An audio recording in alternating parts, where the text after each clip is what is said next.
The iHeartRadio app now. Next Thursday, you will be caught in an extreme flash flood. Disasters don't plan ahead, but you can. Talk to your loved ones about making an emergency plan. Get started today at ready.gov/plan. Brought to you by FEMA and the Ad Council. News Radio 690 KTSM. Live from the KTSM AM 690 studios, it's Talk El Paso with Andrew J. Polk. Be a part of the show by calling 915-544-KTSM, 915-544-5876, or comment online on our stream at facebook.com/Talk El Paso. It's 4 p.m. Mountain Time, and that means it's time to talk El Paso with Andrew J. Polk. Thank you all so very much for joining us here for Talk El Paso, airing live on News Radio 690 KTSM. I'm your host, Andrew J. Polk. Thank you for tuning in, however you may be doing so, be it on air, online, live streaming through the free and reliable iHeartRadio app, or joining us over on the various social media pages we're up on these days, facebook.com/Talk El Paso, the Talk El Paso channel over on YouTube, Twitter at Talk El Paso, or twitch.tv, Andrew J. Polk. I'm already tuning in, chiming in over there, including Ida Beza Gardner with the high and the wave, certainly to you as well. Hope you all had a good, restful, and celebrated in the way that you chose or saw most fit to do so for that Memorial Day. We're back in the saddle, back live with you all today. Some of those already dropping those likes and reacts, including Ida Beza Gardner, James Holmes, Amber Banda, and Rick Reyes. And we got a lot to talk about today. Not that there was any indication that this last weekend, either locally, federally, statewide, was going to be at all calm, and it really wasn't when it comes to those lawmaker issues, better way to put it. It certainly has borne out that way. I mean, just to list off a couple of things just from Texas. So we also have Willie Jenkins saying what's up to you as well, certainly.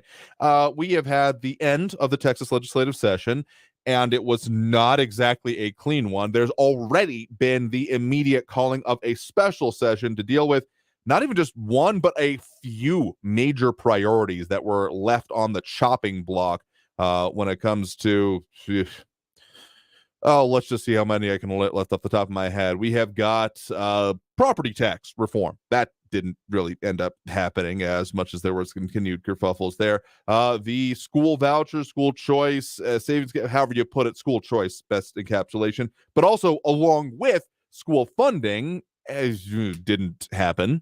So that's a major one. But one thing that definitely did happen and is sending continued shockwaves, not even through Texas, but across the country, has been the impeachment of Texas Attorney General Ken Paxton by a pretty sizable vote within the Texas legislature. So now what comes next is, I believe by the end of August 28th, if I'm not mistaken, it's going to be headed to trial, and there is local involvement in that as well. So there's a lot going on today, including some other things happening, including George Zavala chiming and saying, hello, sir. Caught your live stream as you were out there last week in front of City Council doing some of those complaints. So we're keeping an eye on that, too. So thanks for chiming in there as well. John Brazelton, always with the Warped Perception of Time, saying, welcome back from my week's vacation.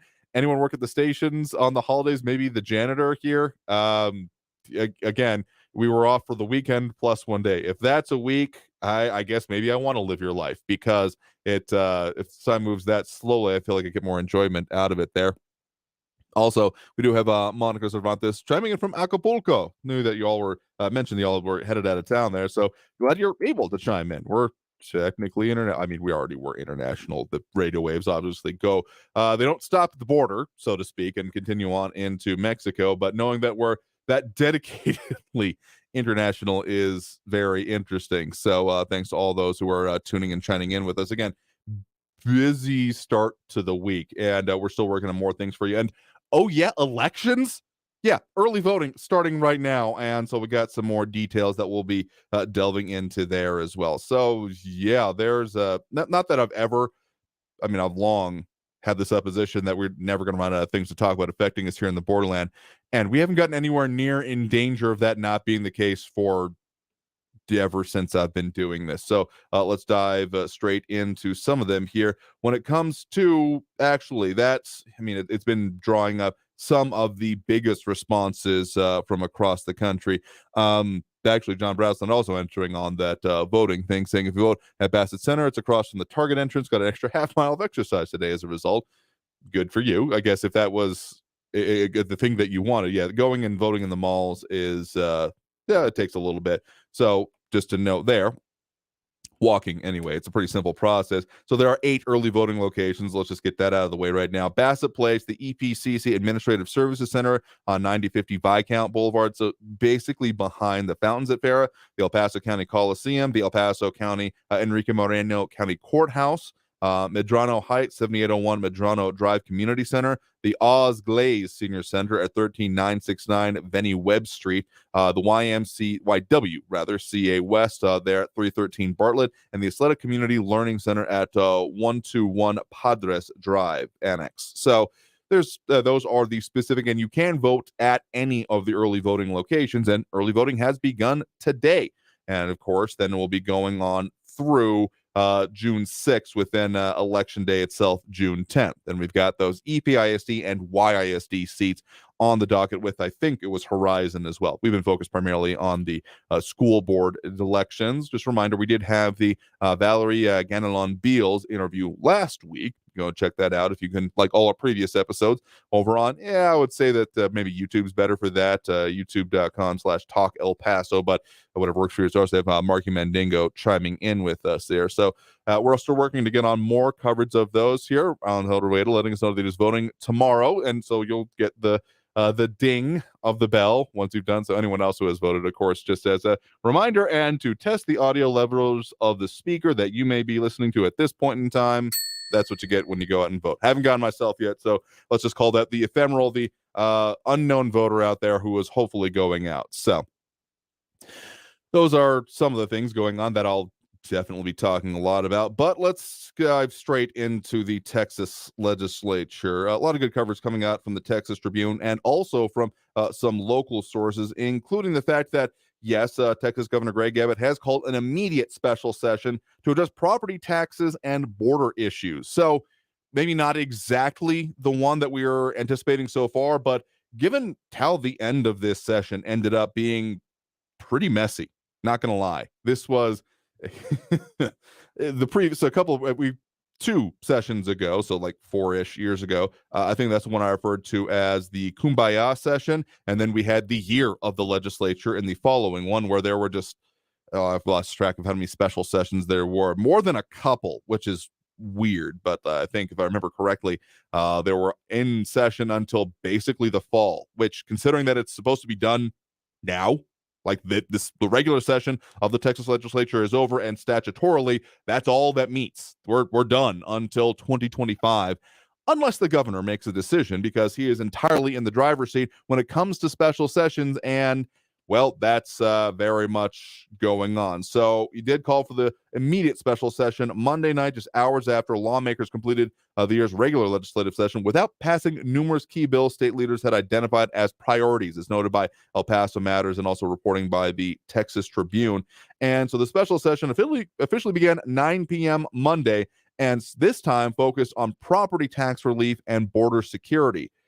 So I will note, as we've been talking about this for a minute now, this does not, at this point in time, actually include the educational priorities that have also come up. Now, special sessions of the legislature, again, the governor has all of the control over them, if not the actual completion of the items here. He can call them as many times as he wants and set the specific agenda for them.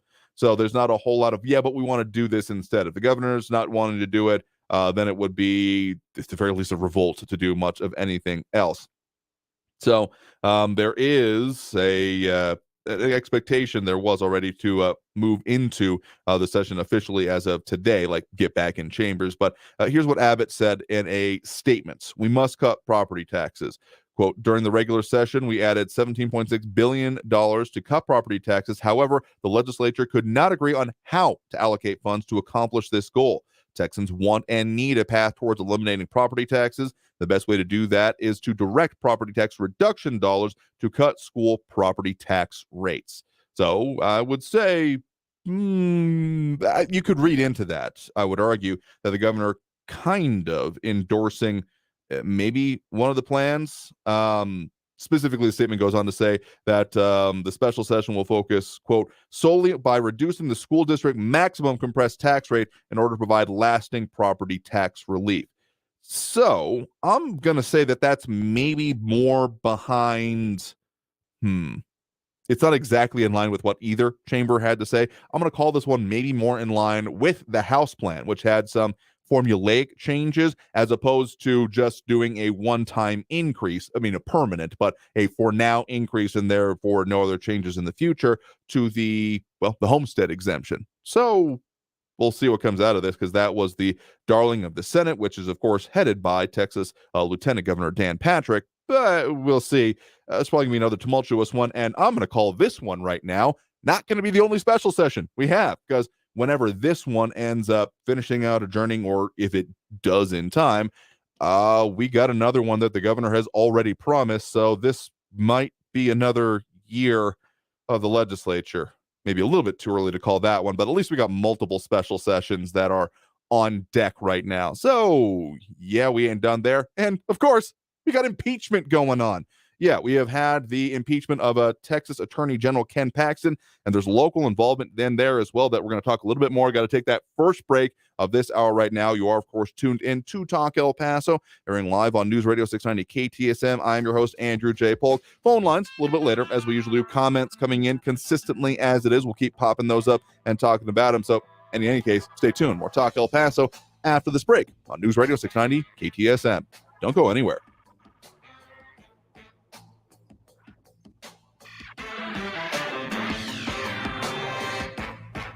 Traffic all day. News Radio 690. A multi-vehicle accident I-10 eastbound at Lee Trevino is blocking the right lane and the right turn lane. You can expect delays. Traffic is backed up to the Hunter Viscount exit. Northbound on Dyer at Rushing, an injury accident with El Paso police on the scene. Our craft is slowing down from west side over to the 10 Desert Boulevard with an 8-minute delay, and an accident reported North Loop Drive westbound at just after Yarborough. Carrie Edwards, El Paso traffic. This report is sponsored by Wendy's $3 breakfast deal. Wendy's $3 breakfast deal is your choice of bacon or sausage, egg, and Swiss croissant, plus a small seasoned potatoes for just $3. Break your morning routine and get your $3 breakfast deal today. Limited time only at participating U.S. Wendy's during breakfast hours. Are you a business owner, CEO, or responsible for marketing? If you are, iHeartMedia can help you reach your goals and find new customers. We reach more consumers in your target area than anyone else, and we can give you access to those potential customers more cost effectively across radio, digital, podcasting, and social. We'd love to show you how iHeartMedia can work for you. From your cell, dial pound 250 and say keyword great results. That's pound 250 and say great results. No, not now. That sounds like it's going to cost you.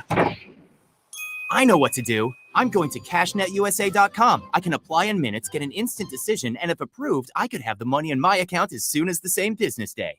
When you need money fast, be the hero. Go to cashnetusa.com to apply for the money you need now. The exact timing as to when your loan funds will be available will be determined by your banking institution.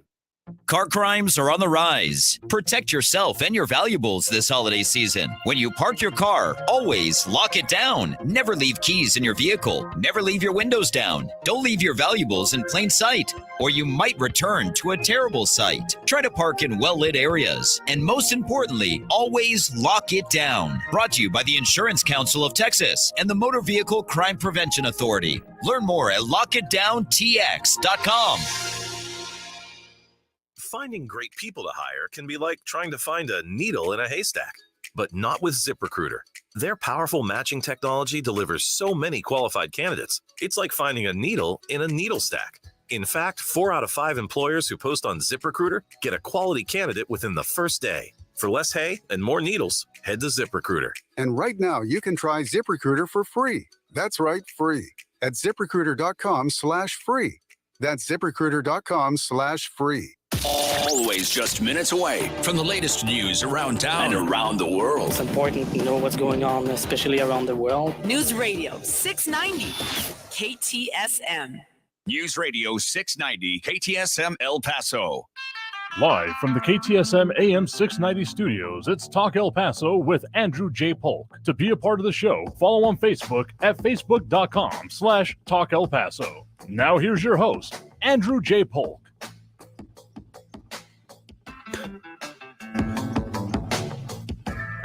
Thank you all so very much for joining us here for Talk El Paso, airing live on News Radio 690 KTSM. I'm your host, Andrew J. Polk. Thank you for tuning in, however you may be doing so, be it on air, online, live streaming through the free and reliable iHeartRadio app, or joining us over on the various social media pages. We're up on these days: Facebook, YouTube, Twitter, and Twitch, either under Talk El Paso or Andrew J. Polk.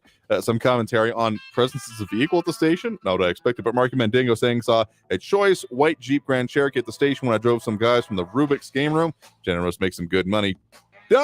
Okay, I'm not sure which vehicle you're talking about here. As also, the janitor usually seems to show up in like a work truck with like, equipment and stuff here. So I'm going to say that probably wasn't it, but weekends, there's no telling who's here or also maybe still going to the bar. So no determination there for sure. So also, if you had a minor hot mic moment, looking specifically over at the Twitter statements from Governor Greg Abbott when it comes to the legislative sessions, I think that my supposition of this definitely not being the only one, I literally read over at GovAbbott, at GovAbbott,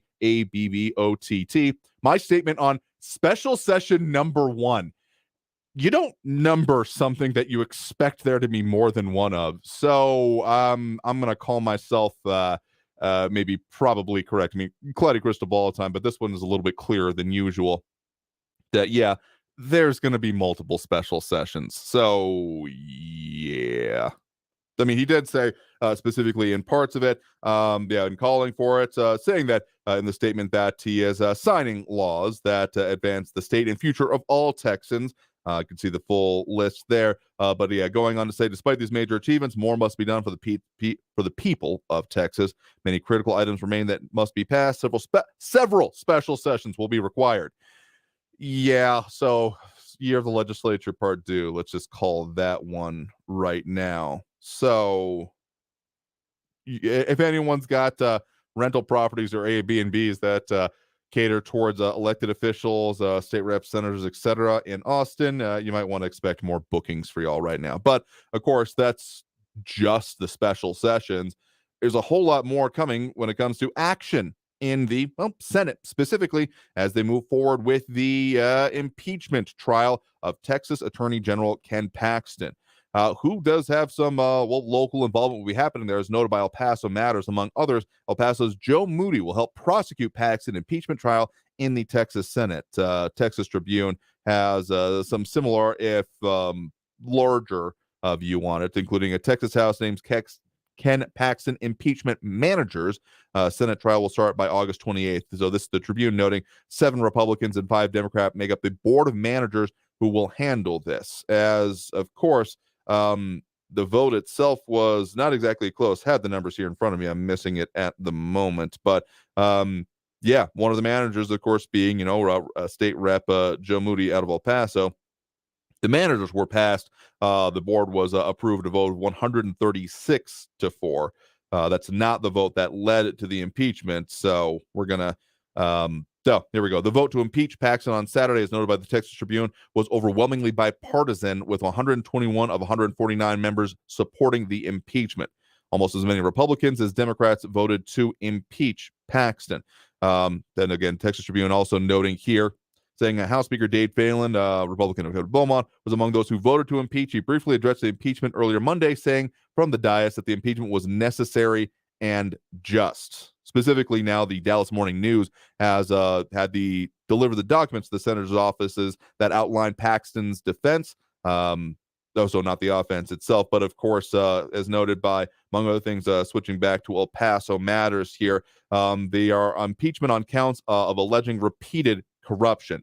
So what Representative Joe Moody locally had to say is that, quote, it would be inappropriate to comment on the case itself before its resolution. What I can say is that I intend to approach it ethically, diligently, professionally, and allowing the evidence, not partisanship, to dictate the process. Chairman Andrew Murr, Vice Chair Ann Johnson, and the rest of the House managers are people of impeccable character who I'm confident will do the same. So again, the 12 managers will be doing this. In this case, it will take 2/3 of the 31 senators to convict him on any of the articles. And if that happens, Paxton will be permanently removed and prohibited from holding elected office in the future, and he is temporarily suspended from office right now. So don't have the specific notes on the actual. I'll have to go back to one of the other ones here. Then these, it's not included the actual charges that are part of it. So give me a sec to pull that one up. Thought I saw it in this one. But of course, this move through, it's set through by essentially the end of August for it to begin, among other things. So I wouldn't be surprised if this takes a while. The Texas Tribune notes, among other things, previous such trials of removal of statewide office holders have taken upwards of weeks. And there has also been noted that there has been no replacements for who exactly will be. So there's an acting attorney general, among other things. So the 20 articles of impeachment that Paxton has now been impeached on by the, again, House of Representatives in Texas. Those accusations are specifically disregard of official duty, 3, 4, 5, 6, 6 charges of disregard of official duty, misapplication of public resources, disregard of official duty, constitutional bribery, 2 of that, 2 of obstruction of justice, false statements in public records, 2 of those, 3 of those, and then conspiracy and attempted conspiracy, misappropriation of public resources, dereliction of duty, unfitness for office, abuse of public trust. The full list and all of the details under that available over on the Texas Tribune. On that, we'll post up that link. So that's going to cause a bit of a fight. And what I will say is this. It's been noted by Texas Monthly had a particularly interesting bit of prose noting the lack of defense of Paxton himself in like some of the initial hearings, because of course there were House committee and other things that were going before this. And I got to say, as vociferous as there have been on other issues, and frankly, as I was noting back during the previous election, the one that saw both Governor Greg Abbott and Texas Attorney General Ken Paxton on the ballots, they were buddy, may or may not be a good way to put it. The governor seems certainly to be like, hey, as long as he is working with me, I'll work with him, and therefore we'll support each other kind of attitude. Looking at, I mean, the governor is not exactly like shy about putting out statements and about tweeting either on his official at Gov Abbott or at Greg Abbott _TX. Nothing that I'm seeing, unless I'm just completely missing something on Paxton. Just not even an addressing of him. So that makes me wonder about the chances of it. Of course, previously, Paxton has gone through and managed to avoid settlements were a part of it, but I guess no other office implications came along with it. When it comes to, there were some whistleblower charges against him. So this is not his first tangle with issues regarding his conduct in office, though the first impeachment attempt that has come along with it. So we'll see what comes out of this. And if you're just here to troll, consider yourself removed here, because if you're going to deny that we're actually talking, like listing the charges and saying, oh, you're not talking enough about it. Good luck, dude. Anyway, let's take that next break right now. Coming out of this break, we got some local things to talk about, including the fact that maybe we'll get a little bit more into what the actual expected progression of this case will be. Among other things, State Senator Cesar Blanco, a Democrat of El Paso, declined to comment on the trial, saying senators will have to take an oath of impartiality in the trial. So, and also another note is, of course, that Paxton's wife, Angela, is a state senator as well. So this will probably be a little bit complicated. But let's go ahead and take that next break right now. Coming out of this break, talking more about some of the local situations, including the uptick that has been being noted, and therefore some of the decisions that are being made when it comes to overdose rates in the borderland. But also, we got more, involving legal prosecution races shaping up. District attorney's race beginning to take form. So let's go ahead and take that break right now. So stay tuned for more Talk El Paso after this break here on News Radio 690 KTSM. Stay tuned.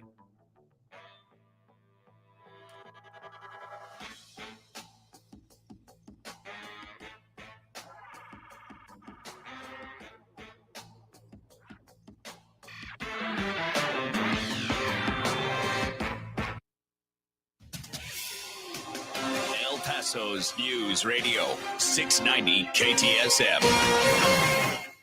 I'm Fidel Moreno myself with your CBS 4 News update. A group of concerned citizens pitched the idea of forming a civilian police oversight commission to keep an eye on the Las Cruces Police Department. They want this committee to review policies, procedures, and suggest improvements. CBS 4 spoke with people, and it seemed like they were split on whether it was a good move or not. The group added that this committee would work parallel to the Office of Independent Review, which is an independently contracted auditor that gave the city of Las Cruces a review twice a year. But unlike the OIR, the proposed committee would review complaints the police department gets on a monthly basis, even if there were no formal complaints filed. One person was transported to the hospital after a shooting early Tuesday morning in northeast El Paso. The incident happened on the 107,000 block of Sunstone right off of Dyer. This is a developing story. We'll bring you updates as we get them. News Radio 690. Traffic all day.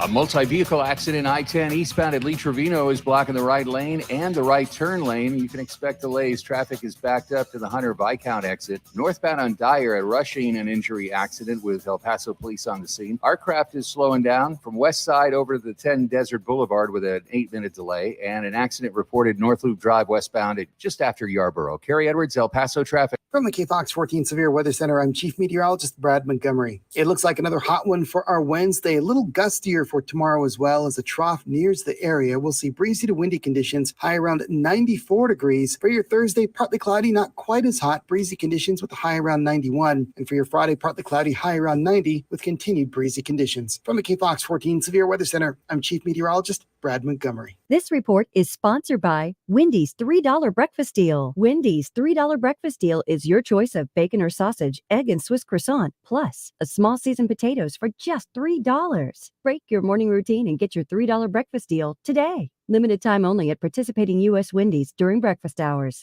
I always wanted to learn Spanish, but I never thought I'd have the time. Then I discovered Babbel. Babbel's lessons are fun. They only take like 10 or 15 minutes, and in 3 weeks, presto, you're starting to speak another language. Like magic. I love that Babbel's lessons aren't just robots talking. They're voiced by native speakers, so you get the pronunciation just right. And they're designed by real language teachers, so you learn how to have real-world conversations, things you'll actually use. It's incredible. After using Babbel, I'm ready to start having real conversations in French. There's all kinds of ways to learn. Use Babbel's podcasts or games or videos. You can even join live classes with a language teacher. If you want to learn a language, there's no faster, easier, better way than Babbel. Babbel. Babbel. Babbel. Évidemment. Go to Babbel.com to try for free. That's Babbel.com. Babbel.com. For the local issues and discussion you won't get anywhere else, turn to Talk El Paso, weekdays at 4 right here on News Radio 690 KTSM, brought to you in part by the El Paso Community Foundation. Sound off on what matters to you, Monday through Friday, 4 to 6 p.m., and let's talk El Paso. Kickstart your imagination with Audible. Hear celebrity and music memoirs, mysteries, true crime, and more. Audible is the home of storytelling, audiobooks, podcasts, and originals. Sign up for a free trial at audible.com. This report is sponsored by Audible. Teens in foster care will love you, even if you don't know the lingo. Dad bod, noun. The result of the occasional donut, always washed down with confidence. Brought to you by the U.S. Department of Health and Human Services, Adopt U.S. Kids, and the Ad Council. Visit adoptuskids.org. El Paso's News Radio 690 KTSM. Live from the KTSM AM 690 studios, it's Talk El Paso with Andrew J. Polk. To be a part of the show, call 915-544-KTSM or follow on Facebook at facebook.com/Talk El Paso. Now here's your host, Andrew J. Polk. Thank you all so very much for joining us here for Talk El Paso, airing live on News Radio 690 KTSM. I'm your host, Andrew J. Polk. Thank you for tuning in, however you may be doing so, be it on air, online, live streaming through the free and reliable iHeartRadio app, or joining us over on their various social media pages, facebook.com/Talk El Paso, more or less the main one, but Facebook, YouTube, Twitter, and Twitch, either under Talk El Paso or Andrew J. Polk. Some comments coming in here, but also just notes. You're just here to troll, you're going to get put in timeout, as we have done so already. So if you actually want to talk about the issue, just say, "Oh, you didn't talk about it," and we're literally listing the charges among other things. or talking about previous such issues he's had with it. Tell me you're biased without telling me you're biased. Anyway, get more conversations here, including other things. John Brazelton saying, why does Moody get to prosecute Paxton? It's one of the Democratic cowards who ran off to Washington, D.C. 2 years ago, talking about we didn't settle on the name Killer D's at that time around. I'm thinking of back during Governor Goodhair's time in office when that did happen. And there were some issues with how they handled that one, including maybe a misuse of official police resources. But he was selected by the House again in that vote. So honestly, it's interesting. I mean, the board, and he's not the one to prosecute this. He's one of the 12, I think it was the total number. Yeah, 5 and 7, both Republicans and Democrats that were selected as the managers of it. So he was selected by the House, simply put, in order to do it. So the other things being brought up here, including, issues about offices. And Willie Jenkins saying these elected officials are only for their bellies. Because I'm not quite sure about that one. But there's a lot more. Let's see what sticks with it, of course, here. So, yeah, that's going to be happening. I think it has to begin by the end of August. So we got a little bit of time. And we'll see if we're still in special sessions by then or not. I have no idea. Yeah, we'll see what the hell happens. A couple of local things I do want to mention is that, among other things, actually in El Paso, saw a strong uptick in air travels. Noted by our news partners over at KFOX 14. Memorial Day weekend air travel surpasses pre-pandemic levels at El Paso International Airport, about 9% over last year at International Airport, that were causing it to exceed holiday travel before the pandemic, according to an email from the Tammy Fonse Airport Communications Officer. So there was a lot of travel, and even being seen locally. So what that means for economics and other things will be still interesting to be seen, but still dealing with some issues in the borderland as well, certainly including, as noted by El Paso Inc. this weekend, drug overdose deaths trend upward in El Paso. Subtitle Council approves use of opioid settlement funds to fight addiction. Specifically, there has been some recent votes from El Paso City Council in this case in order to have more of some of the tools meant to help fight both overdose and then also programs towards addiction present in the borderland. The recent city council, either last week or the week prior, the vote to increase resources for Narcan.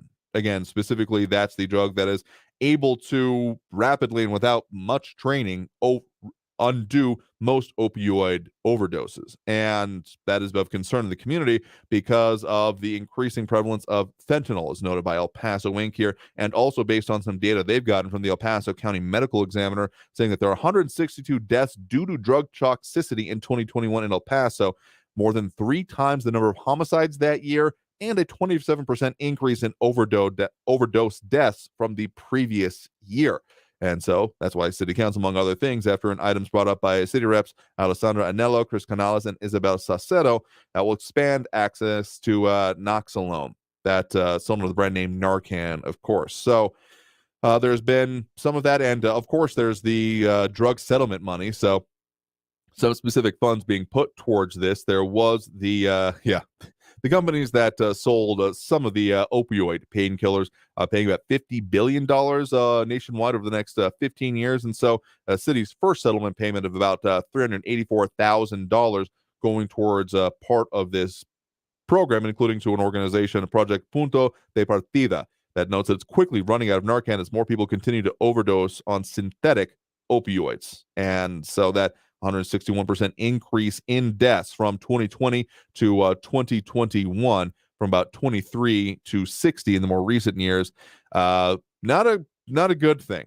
And also the seizures even being seen in the area, specifically not even by the CBP, but by the DEA, Drug Enforcement Administration. Again, noted by El Paso Inc. here, that there were 873 pounds of fentanyl seized by the El Paso division. Also noted a 9.8 million deadly doses, a 26% increase over the previous year. So those are some of the things going on. And, well, frankly, prosecuting or dealing with this might fall down to whoever ends up being the next district attorney. And that race is also shaping up, further noted by El Paso Inc. Of course, the current district attorney for El Paso, Bill Hicks, who was, of course, appointed by Texas Governor Greg Abbott in the aftermath of the previous just set of super unfortunate circumstances with the previous attorney general after DA Yvonne Rosales resigned, facing a trial for her removal from office. There's a part of me that knows, like, I'm not exactly unhappy about the way it ended up resolving with having to go to that, though. Some may make me wonder, kind of in the hypothetical sense, what kind of like made for TV movie that would have turned into. But Hicks has noted that he will probably run, speaking to El Paso Inc. again on this. So probably will. And no one else has, specifically on the Republican side of the ballot, ended up coming for him. It will be, he confirmed his likely candidacy to El Paso, but said it's a, quote, a difficult decision, end quote, for him to commit to running. But then there are some others who have already been, well, sniffing around it or been making some announcements, including one, Nancy Casas, who El Paso Inc. note was one of the attorneys fired by Rosales, has been the principal attorney in the criminal unit of the county attorney's office most recently, and said, quote, watching how things are falling apart in the DA's office, end quote, has compelled her to want to try to salvage the office. And then one more familiar name, James Montoya, who was the assistant El Paso DA and one of the major candidate who ran against Rosales during that election. We have a previous interview available for him over on our social media as well. Lost to Yvonne Rosales in 2020 by about 1,200 votes in the runoff election, was a part of the office. But there is, of course, more rumors also going around here. One that has been mildly perennial, if I have to say, would that be of the potential for Joe Moody to run, but he has not said anything official on this. So, yeah, I wouldn't exactly even be willing to give it odds right now. He's certainly got his work cut out for him in the House and with these upcoming things, including the impeachment hearings and trial. Is it technically a trial? I guess it more or less will be when it comes to getting the House to then come to, the Senate to come to its decision. So, yeah, the DA's race, and of course, there's a lot riding on it, whether or not the prosecution of the now federally pled guilty shooter, this would be the state level trial. So where that stands, and it remains to be seen how it'll actually be able to move forward or not before the end of this term, 2024. Because, I mean, we've got starting the end of next month and probably going into the month after that, the proceedings of the sentencing phase of the federal trial. And so then the major logistic questions are, will this be able to be resolved by the time we end up going to the ballot box next time around in 2024 to see about a new district attorney? Because, among other things, you may recall that some of what was being talked about under the previous district attorney, Rosales, was, would the state be able to step in? Given the tumultuous issues going on there, given that the attorney general is facing impeachment, and again, the House vote wasn't exactly close. There's a lot of narratives out there, including, yes, coming nationally, including, yes, the former president tweeting about partisan narratives. But I do have to say, the vote wasn't exactly close within the House. So we'll see what the Senate takes. Completely different chambers, and party affiliations aren't necessarily even the most important component here. It may be chamber loyalty, among other things. I mean, it's not totally the right way to put it, but let's just say that playing nicely between the House and the Senate in Texas hasn't exactly been the main rule. So that's so much to say that other possibilities like the state taking over seem less and less likely. So the timeline for this, and of course, who will be the next district attorney, whether it'll be the current one, whether it'll be one of the ones that have previously sought the office, or those being speculated towards it. Oh, there's a lot with it. One quote I'll give that Montoya said to El Paso Inc. is, quote, what was happening at the DA's office has reverberated throughout the entire criminal justice system, and it's struggling right now. But if there's any silver lining in the disaster that has happened, is that there's now a greater public awareness of how critical the DA is to our system of government. And he said also Hicks specifically saying that the task of fixing the DA's office required full days and late nights and a, quote, seriousness and gravitas to deal with the weight of the problems that were caused by the Rosales administration. So George Duval asking specifically, when is the impeachment hearing supposed to happen for Ken Paxton specifically? Believe it's going to be by the end of this August specifically. Senate trial will start by August 28th. Headline title from the Texas Tribune there. So, yeah, that may or may not be able to be resolved by the time we get to 2024. I'm just saying that the layers of complexity involving, of course, the local issues on this are, they're not stopping anytime soon. This just keeps getting more of a kerfuffle, among other things. So with that, let's go ahead and take that next break right now. Coming out of this break, we'll go ahead and open up those phone lines as we normally do at this point during the program. So if you want to get on the line, add your 2 cents. That number to do so is 915-544-5876, 915-544-KTSM. Back after this break with more Talk El Paso here on News Radio 690 KTSM. Stay tuned.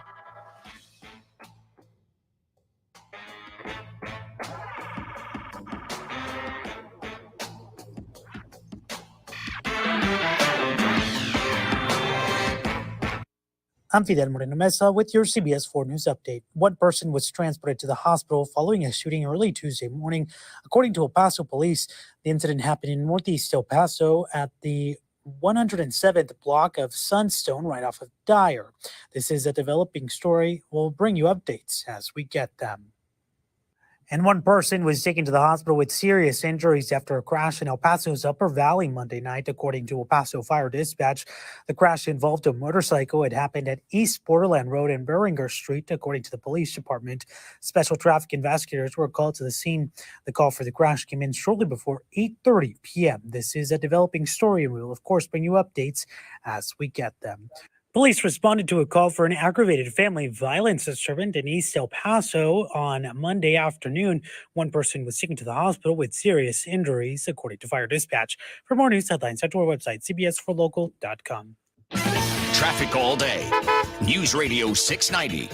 Lots of stop-and-go traffic now on the I-10 eastbound because of a crash. Traffic's backed up from McRae to Lee Trevino with 10-minute delays after a multi-vehicle accident I-10 eastbound at Lee Trevino. The Lee Trevino on-ramp to the I-10 eastbound is blocked, as is the right lane. On Delta Drive west of Cotton at South Hills, an accident and an injury accident Dyer northbound at Will Ruth. Carrie Edwards, El Paso traffic. This report is sponsored by Audible. Kickstart your imagination with Audible. Hear celebrity and music memoirs, mysteries, true crime, and more. Audible is the home of storytelling, audiobooks, podcasts, and originals. Sign up for a free trial at audible.com. Season 2 of the podcast Betrayal features an all-new story of deceit, featuring a suburban mom and her husband's horrifying secret. It's a true crime tale of one mother's fight to find justice for her daughter and protection from a predator that's too close to home. I know his secret. I instantly was terrified. Then he just started calling me off the hook and texting me, and I wouldn't respond. And I was like, he's going to kill me. Listen to Betrayal Season 2 on the iHeartRadio app or wherever you get your podcasts. Okay, so we have the car payment, the rent, utilities, and the repair bill. What should we do? I know. I'm going to CashNetUSA.com. I can apply in minutes, get an instant decision, and if approved, we could have the money in our account as soon as the same business day. When you need money fast, be the hero. Go to CashNetUSA.com to apply for the money you need now. The exact timing as to when your loan funds will be available will be determined by your banking institution.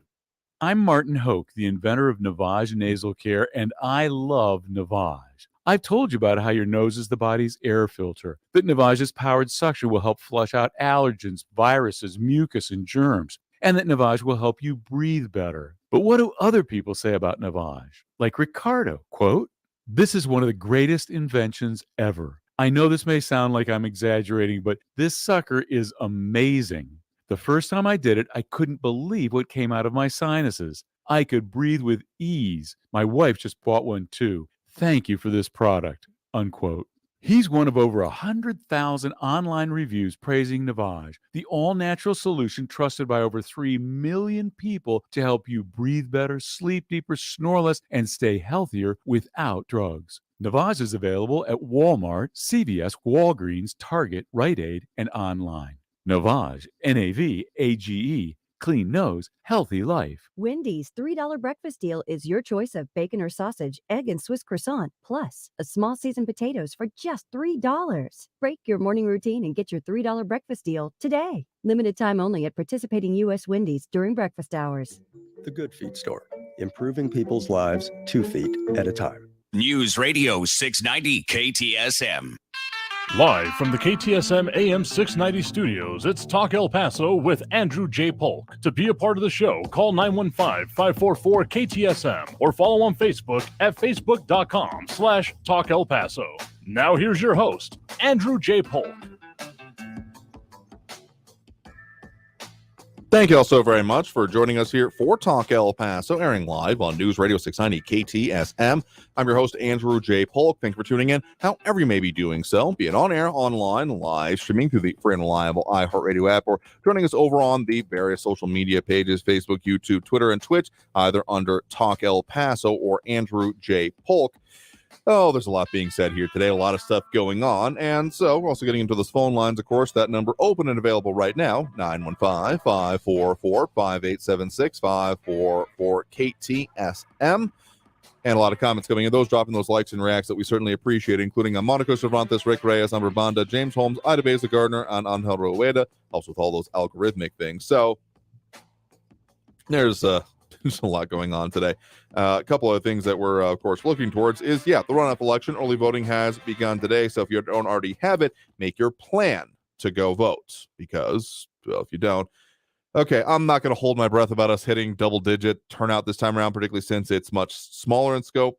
But that does make it more possible for us to get a bigger turnout, because there's typically less people have to go out to make it happen. But trends being what they were, technically we doubled the voter turnout from the last school board election, but again, super not going to hold my breath. Now let's get back into those phone lines here. We do have Jerry in the Northwest on the line with us here right now. Jerry, thanks for joining us. Well, thank you, Andrew, for taking my call. Sure thing. What's on your mind?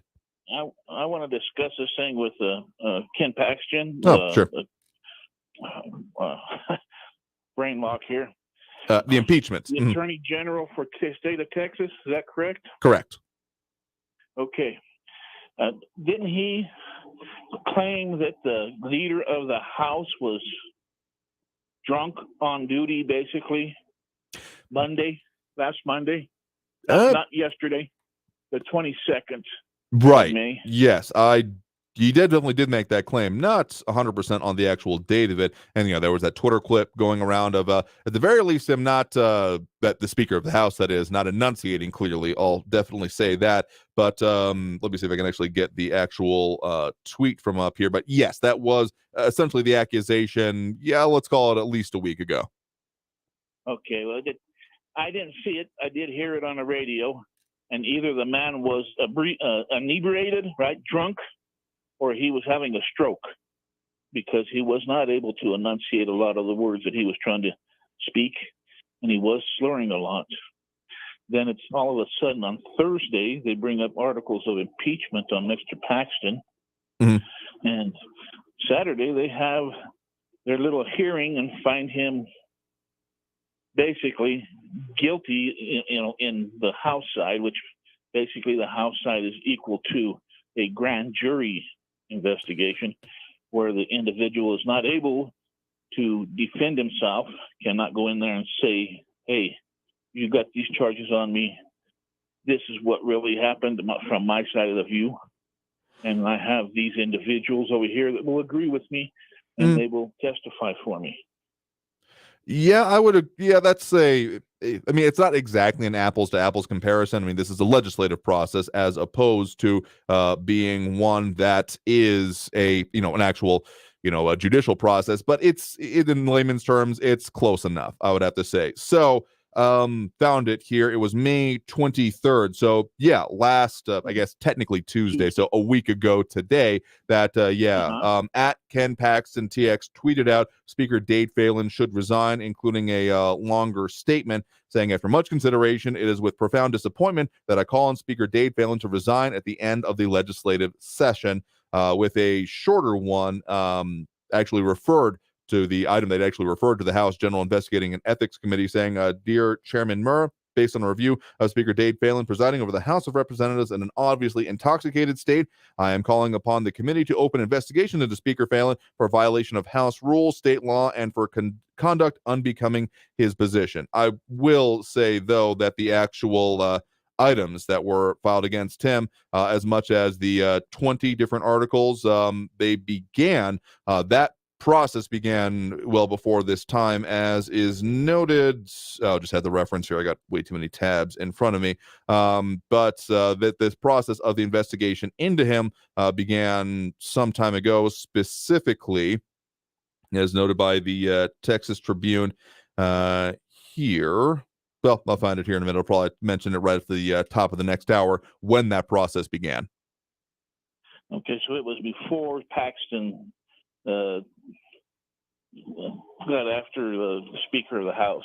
Oh, yes, well before. I want to say it started or much earlier in the Okay. session, if not towards the start of it. Okay. Well, I did find it awful strange that it happened that way. Anyway, I would like to go back to Friday where I was attacked. Basically, my personality was attacked, and calling me, an individual on your show called me an anti-Semite. And he also called a lot of the people that basically have programs on KTSM and basically keep KTSM online on the air, because guys like me and others listen for their wisdom. One of them happens to be Jewish, and he was attacked also for being an anti-Semite. I was called an anti-Semite. His name's Mark Levin. He's a Jewish individual, and he does practice the Jewish faith. So I would just like to tell the individual that attacked me, I forgive you. Please find medical attention. You are a narcissist, and you're basically a bully. So don't be a bully in life. Don't be a know-it-all. Don't be a narcissist. Seek medical attention, and you may end up to be a good individual. But right now, you're headed to hell, buddy. Thank you, Andrew. You have a good day. Yeah, sure thing. Well, thank you for Bye-bye. the point of the call. You have a good one there. Bye-bye. Let me just say, it's really easy to get yourself wrapped up in these kind of discussions. The way I'm able to do this is because you kind of got to take the ego out of it. Yes, we talk about important things, and I'm very fortunate to be the one in the position to be able to do this here, but we're here to talk about the things, not to say you have to agree with me. If that was my motivation here, would have burned out a long time ago. So we got to take that top of the hour break right now. So coming out of this break, we'll get to more calls, we'll get to more comments, we'll get to more everything. And I did find that reference for the start of the investigation. So we'll talk more about that as well. So stay tuned. More Talk El Paso after this break and the top of the hour news here on News Radio 690 KTSM. Stay tuned.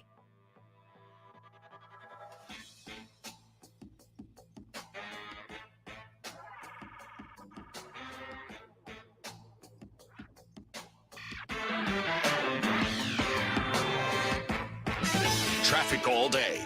News Radio 690.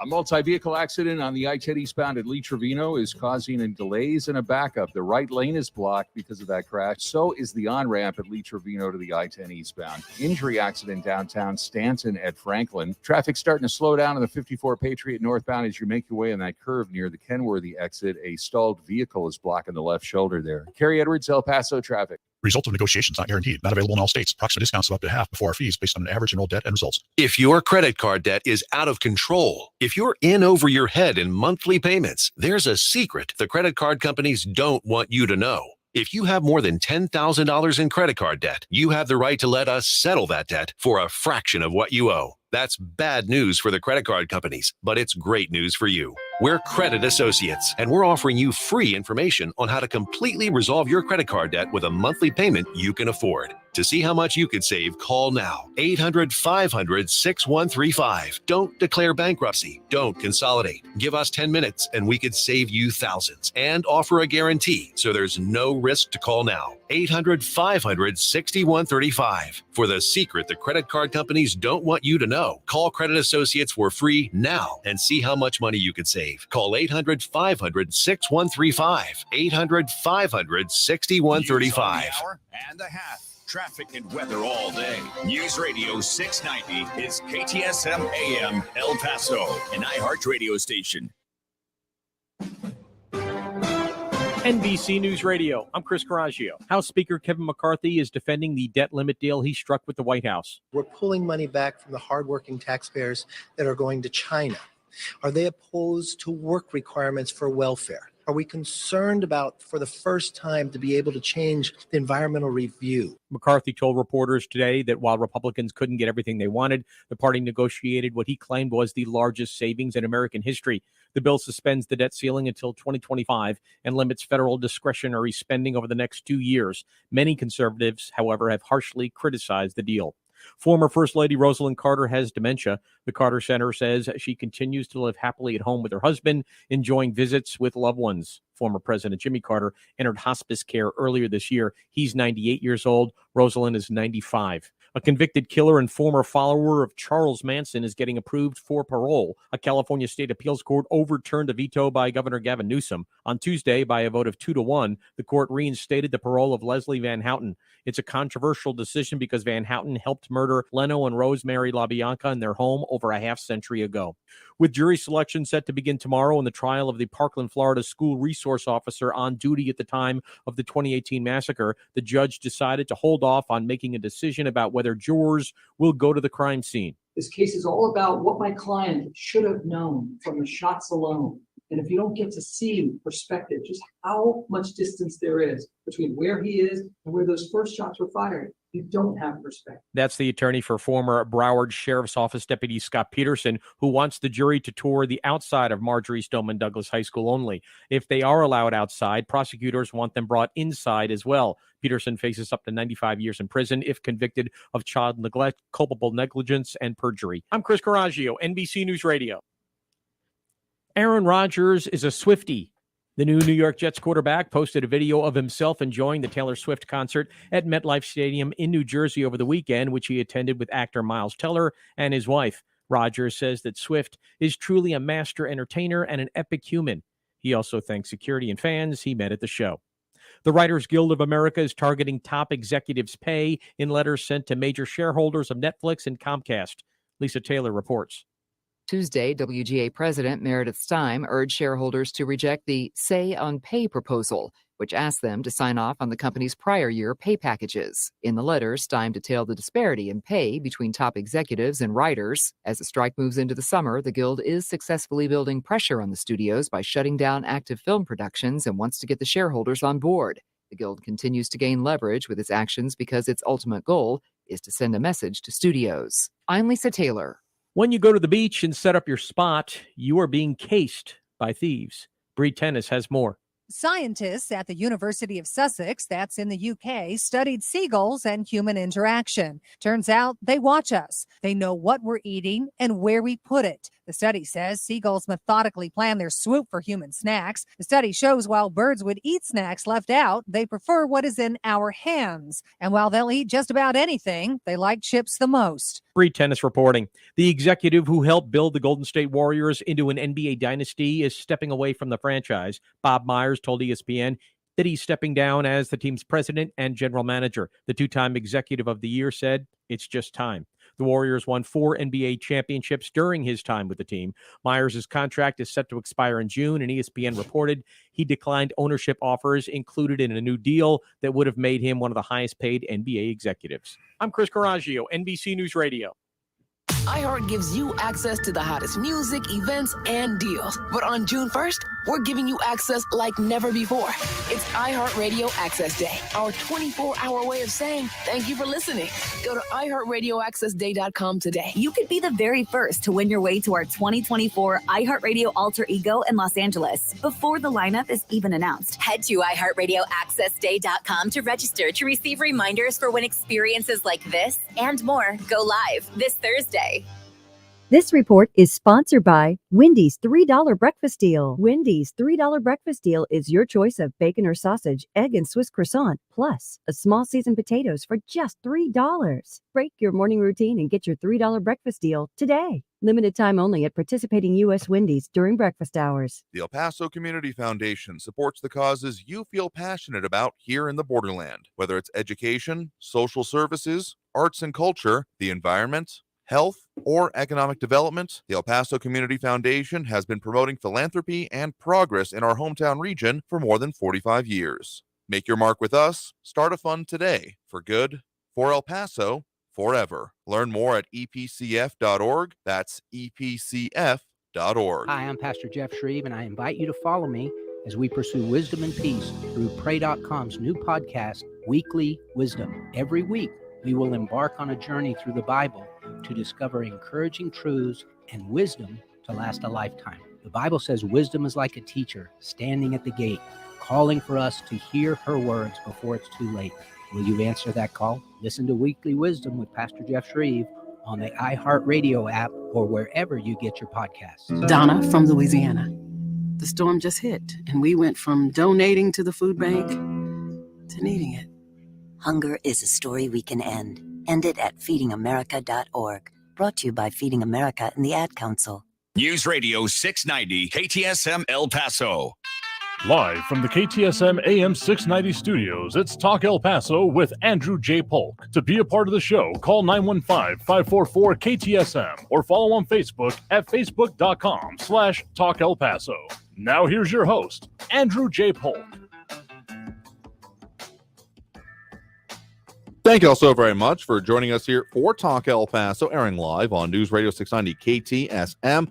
I'm your host, Andrew J. Polk. Thank you for tuning in, however you may be doing so, be it on air, online, live, streaming through the free and reliable iHeartRadio app, or joining us over on the various social media pages we're up on these days, facebook.com/Talk El Paso, the Talk El Paso channel over on YouTube, Twitter at Talk El Paso, or twitch.tv, Andrew J. Polk. So that reference, I got Texas Tribune here in their article titled, Attorney General Ken Paxton was impeached. Here's how that process works in Texas.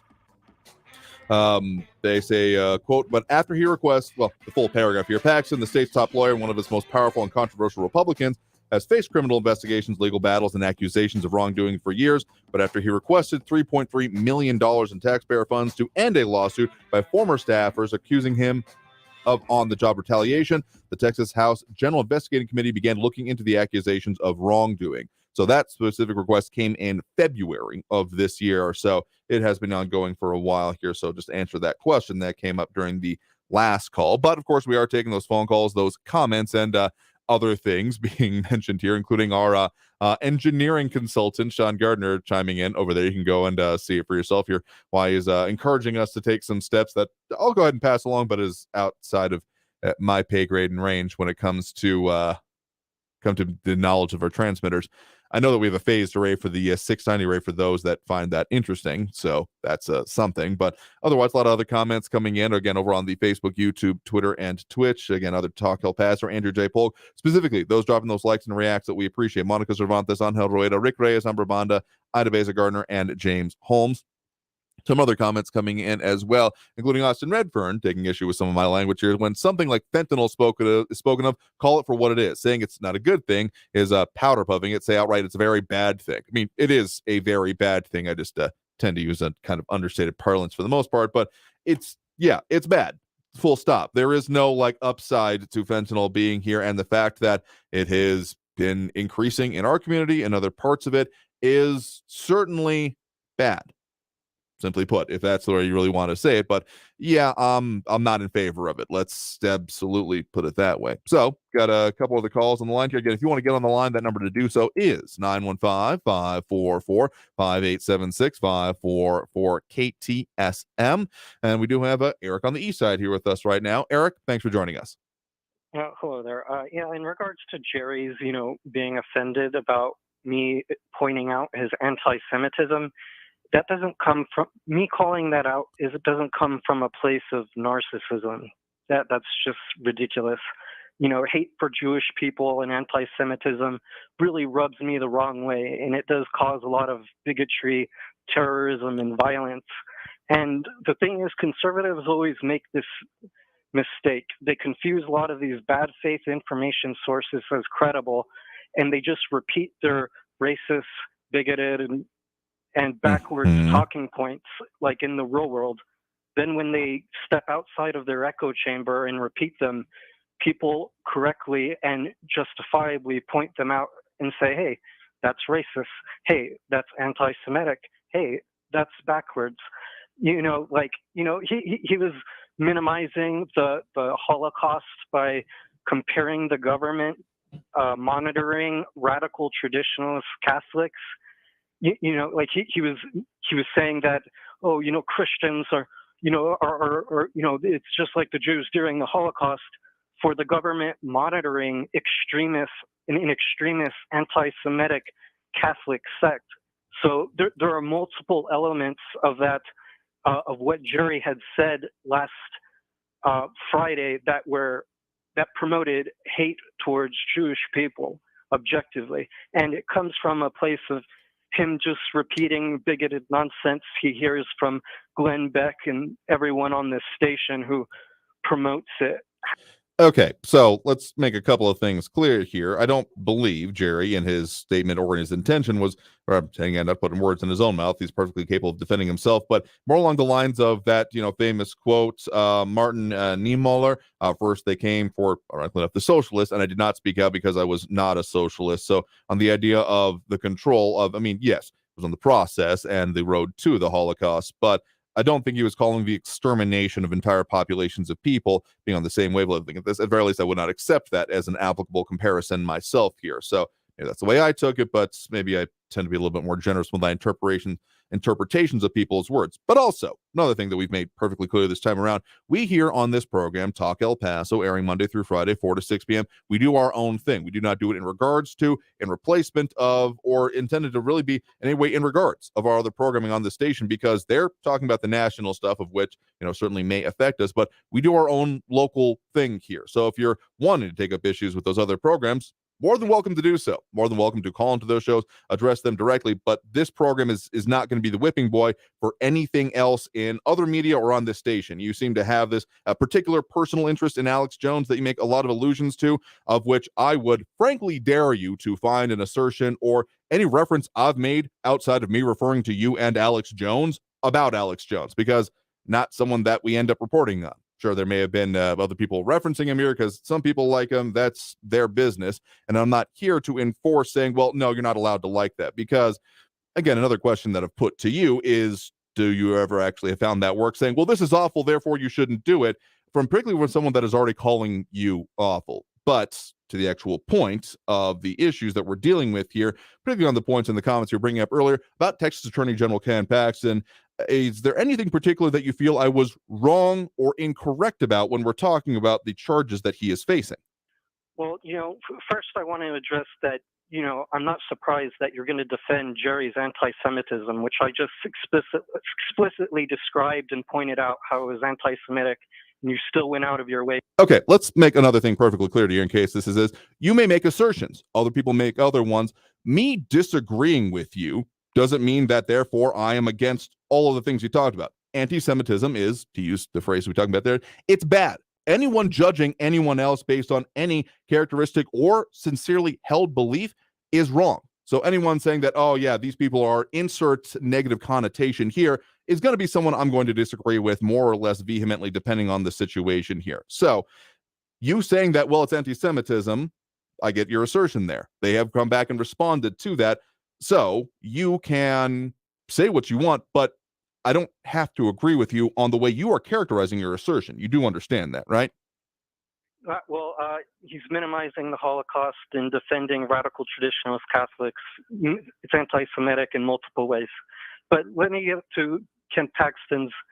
It's really important for you people to realize how your information sources are conditioning you with these bigoted talking points and narratives, and you guys just repeat them in the wild and then get offended.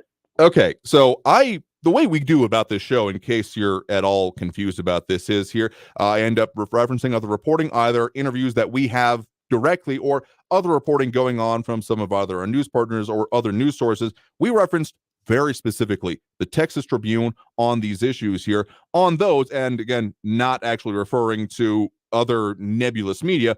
On the articles we referenced here on this program, do you find anything incorrect or wrong, particularly about the way that I was then referencing those?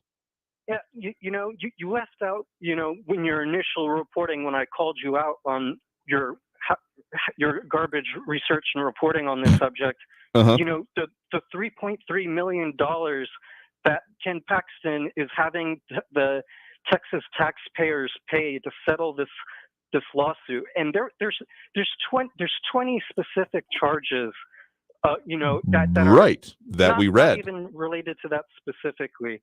Let me just go through a few of them. It says, Sure. Let's see here.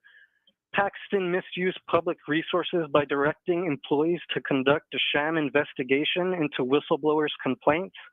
Paxton misused Article his 8. official powers by concealing his wrongful acts in connection with the whistleblower complaints. To settle the whistleblower's lawsuit, Paxton agreed to pay the $3.3 million from public funds. Paxton engaged in bribery in violation of Article 16 of the Texas Constitution. Article when 9. He benefited from Paul's decision to employ a woman with whom Paxton was having an extramarital affair. Paul provided extensive renovations to Paxton's Austin home. In return, Paul received Still favorable Article legal 9. help from Paxton's agency. Paxton abused the judicial process to thwart justice by causing protracted delays after Article a Collin 11. County grand jury indicted him for securities fraud, for soliciting investors in Severgy and Inc. without disclosing that McKinney Tech Company was paying him to round up investors. Paxton's failure to register as an investment advisor as required by state. Paxton misused his official powers by causing employees Article to 14. perform services for his benefit and the benefit of others. The committee's Article investigators 17. said Paxton had diverted employees to perform work that benefited Paul, costing the state at least Still Article 17. $72,000 in taxpayer-funded labor. He also hired Cormac for $25,000. In the last article, it says that he abused public trust and subverted the lawful operation of Texas government by misusing, Article 20. or failing to use his official powers, and obstructed the fair and impartial administration of justice, bringing the Attorney General's office into scandal and disrepute, which harmed the public's confidence in the state government. So I see you found that same Texas Tribune article that I was quoting from previously for the expediency of radio purposes. I read the charges himself here, which was the complete list of them, more than you did here. So again, I will ask you the question, and I would appreciate an actual response here on it. Do you find anything incorrect about what I said earlier about the total amount of the 20 charges that he is facing?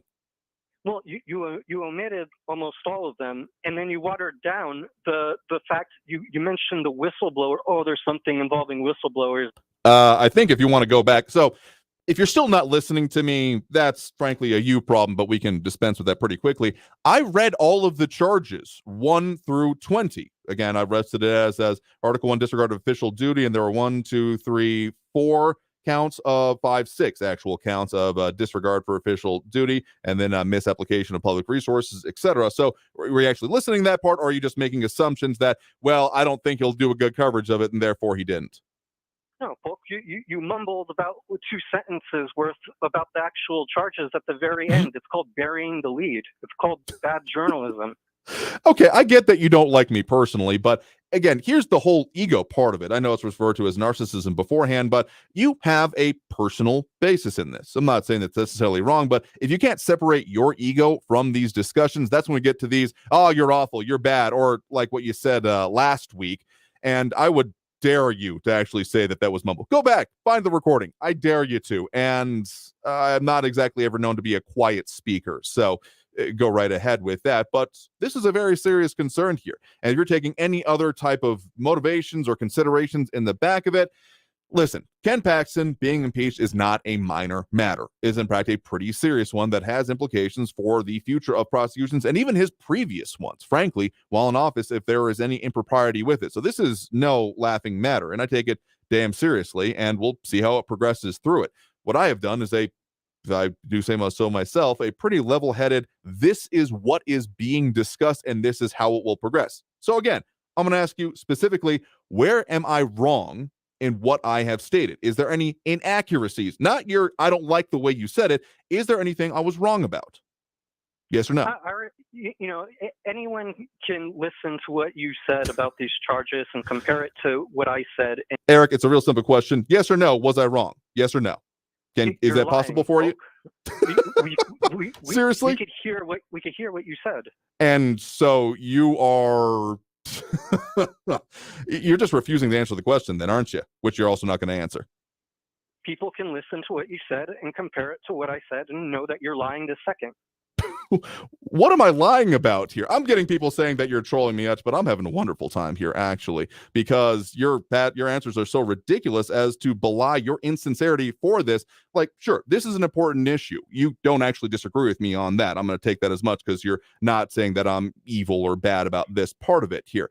But you don't actually care about this issue is kind of the implication I'm getting from this here, because you like that it hurts people that you don't like politically. I mean, if this was anyone else, any other political persuasion, I doubt we're going to have been given your very notable, I hesitate to say prejudices, but you definitely don't like certain people, and it comes through your language, including what's being said, as has been noted by others, including the "you people" references here. So I get it. You have your ego bound up in this. You are very much invested in it personally, and that unfortunately precludes you from actually being able to talk about this. Now, as a level analysis, when it comes to this issue and its fate within the Texas legislature, I don't necessarily have a good reading on how this is going to progress through the Senate. I do think it's telling that the fact of the matter is that, the legislators have not shown a whole lot of willingness to really engage with this issue. They're not, they've been wanting to deal with it. They just are, they're basically saying, oh no, impeachment's bad, as opposed to Ken Paxton, like they're not even defending his character. So I don't think this bodes well for Paxton in the long run. I mean, again, the Texas Monthly actual prose on this was fascinating to me. So is there anything on this you particularly disagree with me on, or you just don't like the way I'm talking about this? No, you don't do basic research on what you discuss, just like you didn't with Veronica Escobar's immigration bill. Okay, dude, if you're really just here to troll and not actually answer the questions here, I literally referenced the article that you were just reading from. So, if this is how we're going to do this, consider yourself excused for the day here. If you don't actually want to talk about the issues, you're just here to, as it's being said, troll, among other things. Good luck with that. Have a nice life. You've said online, I don't think I have the exact screenshot, should have taken it at the time, of saying you don't talk to your friends about this, because my assertion would be if you did and you talked to anyone else like this, you wouldn't have any friends. Whether or not you do, that's between you and yours, and I'm not really interested in it to it. But this is not how you talk to people. This is how you talk to people who you have determined have certain undesirable characteristics that remove their humanity from it. So as much as you love giving other people names, labels, and parts of it here, frankly, you have a lot more in common, and, given a lot of it to different implications, different parties, different assertions about what their motivations are. And I generally avoid trying to motivate people, but honestly, mini Mussolini, I think, is the best way we're going to refer to this going on here, because you have a lot of, if you disagree with me, you're inherently wrong. And you're not actually interested in the discussion. And I don't think you can even accept that reasonable people can disagree, because there is no disagreeing with you without being inherently bad. If you ever notice that everyone opposed to you, everyone arrayed against you is always bad, regardless, and has some immutable characteristic that makes them inherently bad, and that's all of them that happen to disagree with you, good luck with that. And again, wonder how much you make friends in life here. So we're well overdue for that next break. Good luck with that and your life here. But let's go ahead and take that next break. Might be having some issues with the stream right now. We're going to try and deal with that right now, but we'll be back after this break with more Talk El Paso here on News Radio 690 KTSM. Stay tuned.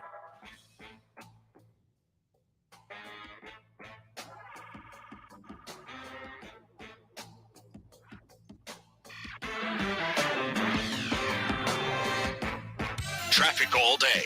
News Radio 690. That closure of the red ramp at the 10 is making an impact this afternoon. I-10 westbound is slow from Mesa up past Vinton with 17-minute delays. 54 southbound between McCombs and Kenworthy, that's an 11-minute delay. That earlier accident, I-10 eastbound at Lee Trevino, has cleared, and so has the delay. And I-10 westbound at Reynolds, watch for a stalled vehicle blocking the right shoulder. Carrie Edwards, El Paso traffic. This report is sponsored by Wendy's $3 breakfast deal. Wendy's $3 breakfast deal is your choice of bacon or sausage, egg, and Swiss croissant, plus a small seasoned potatoes for just $3. Break your morning routine and get your $3 breakfast deal today. Limited time only at participating U.S. Wendy's during breakfast hours. No, not now. That sounds like it's gonna cost you. I know what to do. I'm going to cashnetusa.com. I can apply in minutes, get an instant decision, and if approved, I could have the money in my account.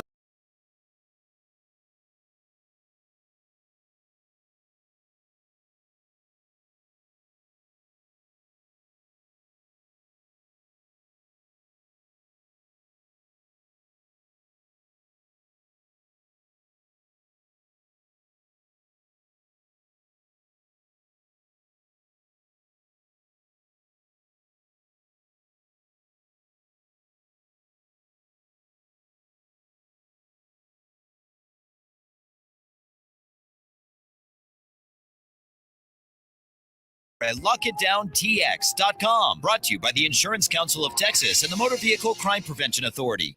Getting a news feed on your phone while driving makes driving more difficult. This is dangerous. Getting a news feed without a computer or mobile device? It would be impossible. Unless, of course, you get your live news feeds at the top and bottom of the hour. It's easy. Traffic and weather all day. It's as simple as that. Trending stories tend to change. Every minute of every day. Twice an hour, we'll feed your curiosity. Stay informed. Shouldn't we listen? They're hungry. News Radio 690 KTSM. Your invitation to summer has arrived with 50% off everything for a limited time through Memorial Day weekend at Banana Republic Factory. Think breezy dresses, linen suiting, and more polished, sun-ready styles. Only at your nearest Banana Republic Factory store.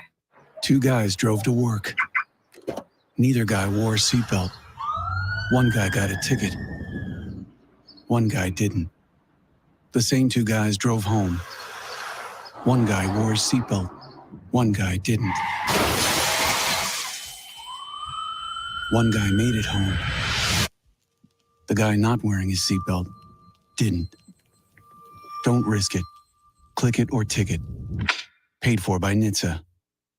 Your invitation to summer has arrived with 50% off everything for a limited time through Memorial Day weekend at Banana Republic Factory. Think breezy dresses, linen suiting, and more polished, sun-ready styles. Only at your nearest Banana Republic Factory store. Text and whatever. Just don't text and drive. Visit StopTextsStopWrecks.org. A message from the National Highway Traffic Safety Administration and the Ad Council. Traffic's bad enough without Mother Nature adding to your headache. Traffic and weather all day. Stay informed with El Paso's News Radio 690 KTSM. El Paso's News Radio 690 KTSM.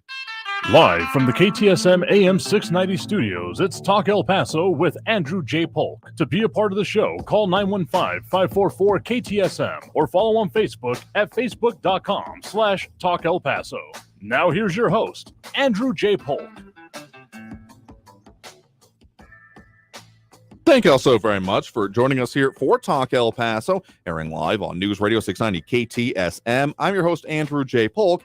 Thank you for tuning in, however you may be doing so, be it on air, online, live streaming through the free and reliable iHeartRadio app, or joining us over on the various social media pages we're up on these days, facebook.com/Talk El Paso, at the Talk El Paso channel over on YouTube, Twitter at Talk El Paso, or twitch.tv at Andrew J. Polk.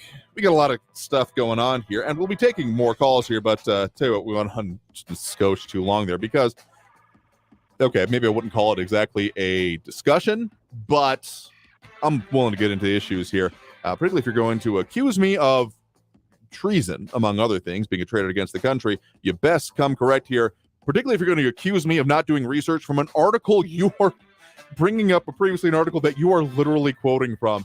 It's just hilarious to me. Look, thing is that if you want to talk about the issues that are important to you, as I've said consistently throughout, and no one's particularly come at me about that one, like, oh, I just want to talk about the issues, that's some awful characteristic, because I don't even know how that would personally work. But if all you're going to say is, well, I don't like what you're saying, and therefore you have to be some kind of awful category to justify your wrongness, in actually dealing with the issues is the best way to do this. Because frankly, most things aren't ending up being black and white. It's not a, oh, this is a such and such issue, or this is such and such issue. I mean, even within parties, people can disagree. You notice that, there's not just, clones in either side of it. There's even disagreement within it. And sure, there are the whole, are they, aren't they, rhino considerations that are going on. But I mean, don't worry, I can handle this. If I wasn't able to handle this, if I wasn't able to handle a little bit of pushback and controversy, maybe this is why I like debates or watching debates, because if someone can't vociferously defend their position, kind of makes me wonder about their convictions in the first place. So there's a lot of it. I appreciate it, but this is frankly why I don't like doing that as much, even if I'm very willing to take it on, because it detracts from the issues. It distracts from the issues. We're not actually talking about what's important or, frankly, the implications that come along with this. Because, again, the impeachment of Ken Paxton, Texas Attorney General, does have implications for El Paso and particularly for the August 3rd shooter case, the state-level one, in which, sure, the guy's I would be surprised if he's ever going to see walk about as a free man ever again, given the amount of federal charges against him. But the death penalty is still on the table. So we'll be talking more about that as we get closer to it. And of course, we got the elections and other things going on. So if you're saying like, oh, I didn't like what he said, therefore he's wrong, like bring your reasoning and not just a, well, you're awful. If it comes down to a, you suck, I really need to get that quote there. You're a big fat phony, including when I'm being accused of lying to myself. Tell me where I'm wrong, because you never have been able to, and then we'll actually talk. So let's take that next break right now. Phone lines are open. If you're on the line, stay there. We'll get to those calls here shortly. Otherwise, more Talk El Paso after this break. Again, that phone number, 915-544-5876-544-KTSM. Back after this break with more Talk El Paso here on News Radio 690 KTSM. Stay tuned.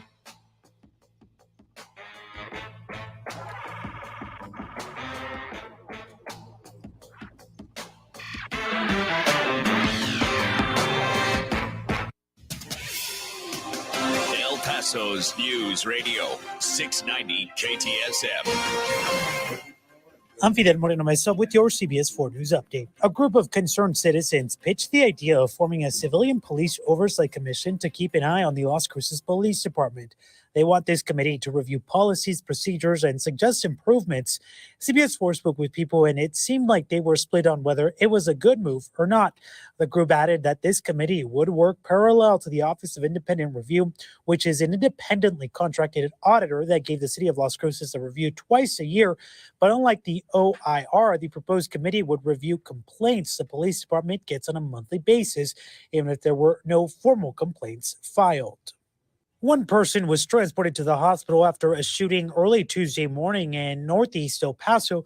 The incident happened on the 107,000 block of Sunstone right off of Dyer. This is a developing story. We'll bring you updates as we get them. News Radio 690. Traffic all day. That closure of the red ramp at the 10 is making an impact this afternoon. I-10 westbound is slow from Mesa up past Vinton with 17-minute delays. 54 southbound between McCombs and Kenworthy, that's an 11-minute delay. That earlier accident I-10 eastbound at Lee Trevino has cleared, and so has the delay. And I-10 westbound at Reynolds, watch for a stalled vehicle blocking the right shoulder. Carrie Edwards, El Paso traffic. From the KFOX 14 Severe Weather Center, I'm Chief Meteorologist Brad Montgomery. It looks like another hot one for our Wednesday, a little gustier for tomorrow as well. As the trough nears the area, we'll see breezy to windy conditions, high around 94 degrees. For your Thursday, partly cloudy, not quite as hot, breezy conditions with a high around 91. And for your Friday, partly cloudy, high around 90 with continued breezy conditions. From the KFOX 14 Severe Weather Center, I'm Chief Meteorologist Brad Montgomery. This report is sponsored by Verizon. Ready to take control of your phone plan? Well, then you better take that next turn to a Verizon store, because my plan from Verizon is the kind of control we all deserve. Get exactly what you want. Only pay for what you need. Get my plan at your Verizon store today. When your back pain is your foot's fault. This is Dean's story. It was affecting me when I walked, which is a kind of a common activity. Dean's chronic back pain had become a pain in the you-know-what. At first, I just sort of ignored it, but eventually everything catches up to you. Physically and mentally. Back pain affects your mood. It really does. But that's not the only connection Dean made. A friend of mine suggested I go to the Good Feet store. I was a little confused. Why would I need a foot store? My feet are fine. But he thought, what the heck? He had nothing to lose. They took impressions of my feet, and with the footprint, they were able to get me a personalized arch support that lifted pressure off my back.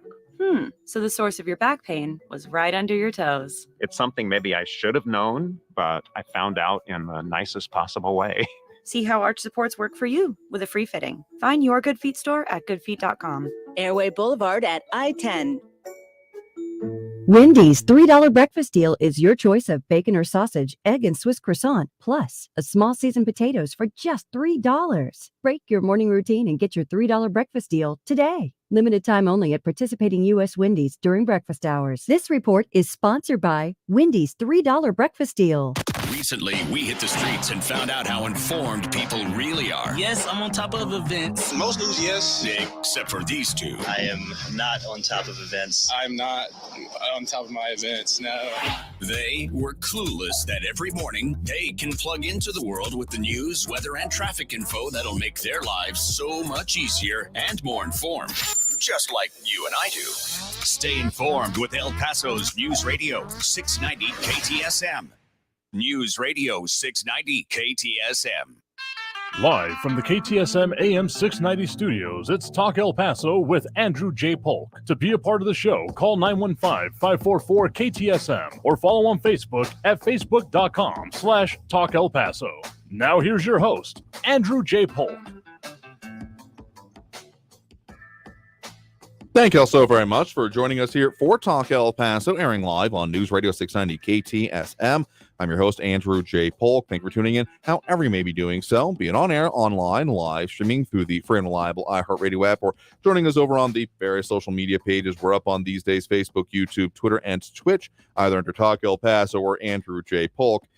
To anyone that might consider trying to troll us here, let's just say I've spent more time online than most people have.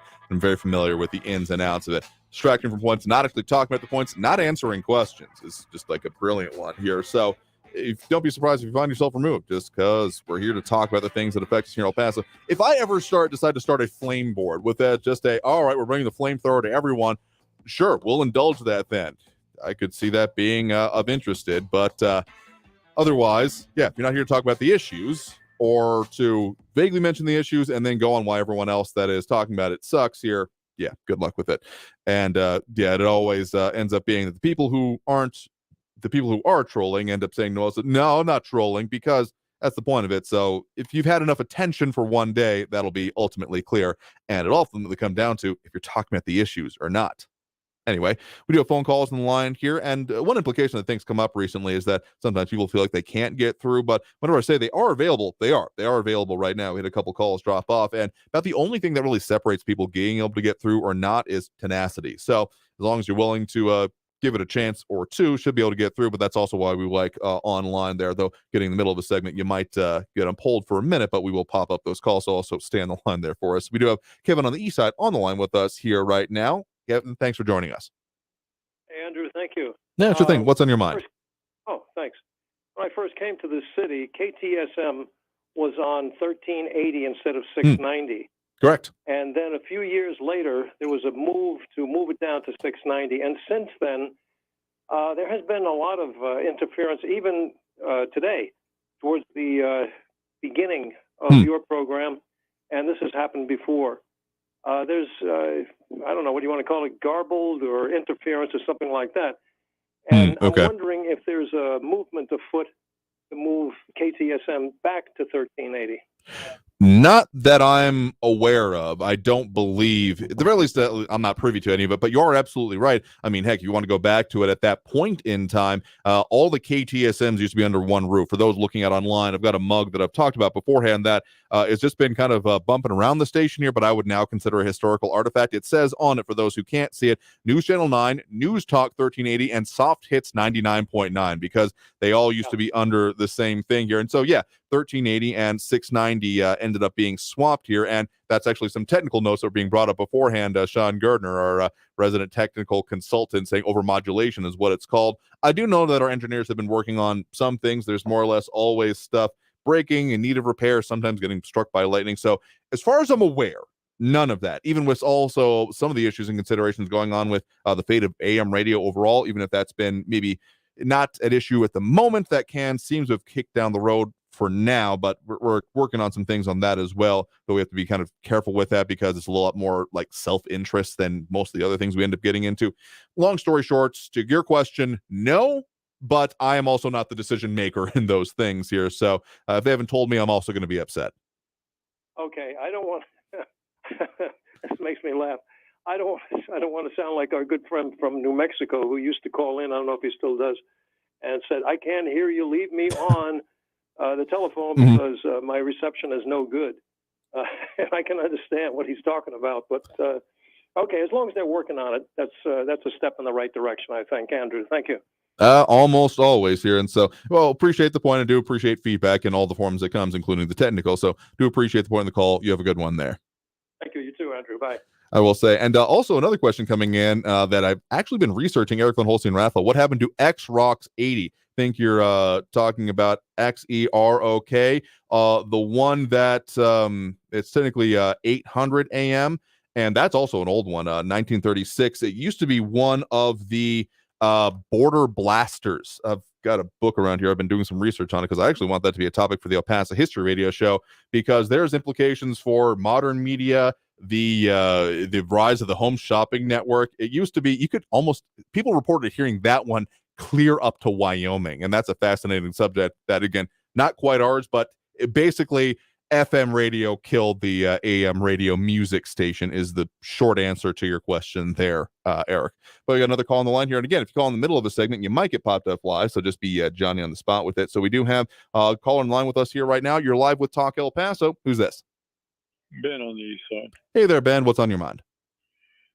Just wanted to find out, according to the Washington Post, let me see here.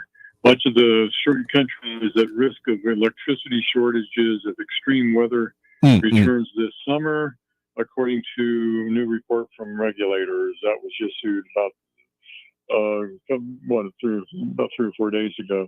What do you think the reason for that is?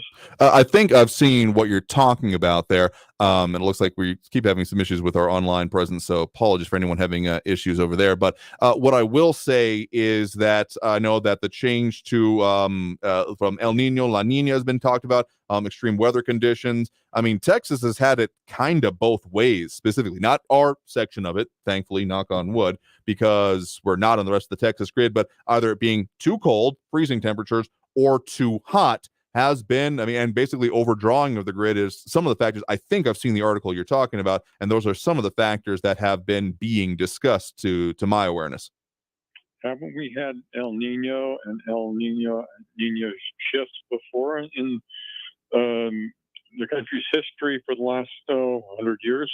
Yeah, it goes on what is it? Not a meteorologist, but I can read as well as about anyone else. I think it goes in like 11-year cycles, give or take. So yeah, in the shift, when it goes to the warming in the essentially Pacific off coastal waters to the cooling of it, it basically affects weather patterns and make it so that there's exactly not climactic, but periodic changes in the conditions that we see. So it's expected to be a warmer one this year, which means a whole lot of more people, particularly in our region, going to be, going and turning on the AC and therefore drawing in different ways. So let's just say that there are grid concerns, or I guess the biggest part of it. How have things changed that all of a sudden, have we ever gotten warnings like that before? Not that I can really recall. National warnings about energy shortages before? Not nationally, I want to say. I remember. I want to say, there's been essentially shortages in California. Exactly, yeah. Because California has been, had energy shortages because of their climate regulations and everything else. But have we ever had one throughout? I want to say. So why are we having one now? I think because basically the increasing demand that comes along with it, because there's more people than there have been in previous years. Again, the stat that sticks with me is that there's more than twice as many people on the planet as there were during the Kennedy administration. So there's just a whole lot more demand, and not necessarily, deregulation, among other things, can be pointed towards it, Texas in particular, as keeping up with it, because planning for the future doesn't always fit the profit motive. I'll put it that way. Well, people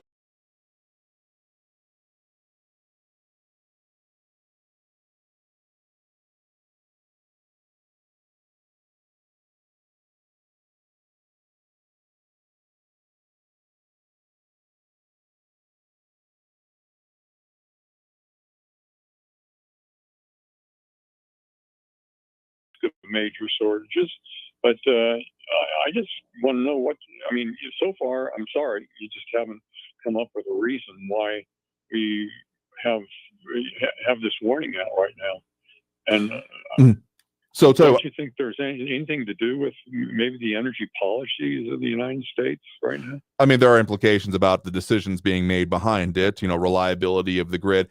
I've had concerns, and we brought them up in not exactly the way you're talking about, and I'm not finding the exact article you're talking about right now, so probably give me till tomorrow to find it, review it. Washington Post, unfortunately, I can't get it. I can't bring up the article except for the initial thing they said on it, because I don't want to necessarily subscribe to the Washington Post and give them any support whatsoever. No, I get what you're saying. So that was out on NBC Report. Right, and I've heard it other places as well. I ask you the question, and anybody out there that is listening, why do you think we're having this problem with shortages all of a sudden? I've never heard of a national warning for energy shortages before. Yeah, and again, I think it was actually okay. And it's not because of the population. I'm sorry, Andrew. That isn't even close to the reason. Okay? I think I found the one you're talking about here. Something else. I think I found the one you're talking about here. Fresh blackout threats emerge as power grid faces a stressful summer. That sound about right? Yeah. Yeah, and then much of the country could be at risk of electricity shortages amid projections of an unusually hot summer. Came out May 17th. Looks like what it was. Yeah. So a little bit, a couple weeks ago at this point. And that's might be because of the El Nino, but we've had an El Nino, just like you said, every 11 years. I've never heard of a national release saying that we're, we could have a national problem with it. So what are we doing? Why are we having it? Again, I'm just asking the question. I don't think I'm sorry. I don't think you've come up with any real positive answers to that question. And Raul, all you other people, why don't you guys come up with something? I believe it's due to the way the energy policy is being taken back or implemented in the United States right now, and that's due to this climate bullshit. Excuse the French. Yay. So we can talk about a lot of things on this program, but there are certain things that unfortunately we can't do, including certain phrasings here. So that may have made it out online, but we have certain systems to make sure it doesn't do it otherwise. So unfortunately, we have to end that particular call there per policy. But I will say this, I do believe I found the actual source here from that article saying it all points to too little energy available. At the same time, demand is soaring, and does note that particularly when it comes to energy usage, patterns have changed, that nearly 90% of U.S. homes are now air conditioned, up from 77% in 2001. So, I mean, people are using energy differently. If anything, there's more energy intensive things going on, at the very least at that point in time. And in previous cycles, like cryptocurrency wasn't a big thing. I'm not calling that the only thing, but seriously, look up the energy needs for like one cryptocurrency, one Bitcoin transaction is how much energy is used for that. According to CNET, 1,449 kilowatt hours, approximately 50 days of power for the average U.S. household. I'm not saying Bitcoin is going to be the reason that we end up having any grid issues, but more tech. It's emblematic of the fact that more stuff is being used and a lot more power being required here, and particularly with like the at-home part of it as well. The fact that a whole lot more people are working remotely and therefore energy patterns have completely changed, that can certainly be a part of it. So this is so much to say that there's a lot of factors in it, but policy and the way we manage it is certainly a major factor of it. And what Ben was referring to there, the implications of a population collapse or a population crisis, when we've seen in particularly developed countries population rates drop. We've also seen that in developing countries, they've been not exactly leveling off yet, but that is some of the implications. So the idea that there just won't be enough people around in, say, a couple generations or so, well, that'll be a time will tell kind of thing. But also, yeah, definitely energy policy and the way it's being done. I mean, the battery backups that are required for renewables in order to make it so that you time shift from when the power is generated to when you need it, and the fact that we still haven't found a no longer involved in NIMBY problem when it comes to nuclear energy. I've seen some interesting designs, including putting miniature scale reactors in one that have the appearance of, say, wind turbines, or even co-locating them in order to remove the NIMBY issues. I don't know if anyone putting that forth was actually serious about it, but implications abound. So point is, yeah, there's more people using energy, and I've had concerns about our grid for a minute now, including on the idea that any major attack on it, whether it be conventional, nuclear, or cyber, would have grave consequences. Honestly, there's not much more of a devastating way. I mean, I know we talk about a lot of things and a lot of, political implications, trying to destroy the country, what have you, but no, seriously, the removal of electricity to the swath of or any significant portion of the United States, there are congressional estimates that put it at being a 90% possible depopulation of the areas if they're large enough involved. Like smaller scale disasters, hurricanes and such, resources can be brought to it and help to fix it up, right? It can't happen even if some areas have languished. The New Orleans after Katrina comes to mind. But in the aftermath of everything, if there's no place for rescue to come from, what happens then? So that are some of the implications of the grid that I've read about and have been doing more research into. There's a Ted Koppel book. I don't have the title in front of it here, but I'll try to find it right after our next break here. But we got to take that break right now. So again, happy to take these discussions here. There is just certain language requirements that we are not allowed to entertain, unfortunately, on this program. And so policy says we have to end those situations. Appreciate the passion and the interest in the issues. We just, there are those deadly words. See George Carlin for reference, which again, interestingly, is actually the case law on this, but separate subject. Let's take that break. Now, coming out of this break, get a little bit more about what we got coming up for you on the program. So stay tuned. More Talk El Paso after this break, and telling you we got coming up for you here on News Radio 690 KTSM. Stay tuned.